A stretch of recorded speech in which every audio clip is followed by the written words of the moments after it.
This is our 3-spindle clausing 15-inch step pulley style gang drill. So you have 7.5 inches from the chuck to the column on each machine. You have 4-inch spindle travel. They're all 3/4 horse.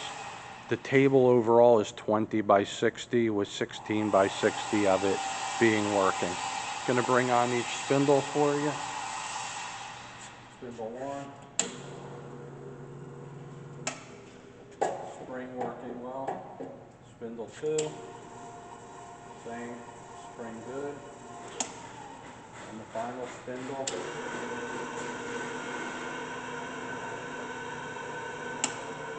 This is our 15-inch clausing 3-spindle drill press. Thank you for watching our video.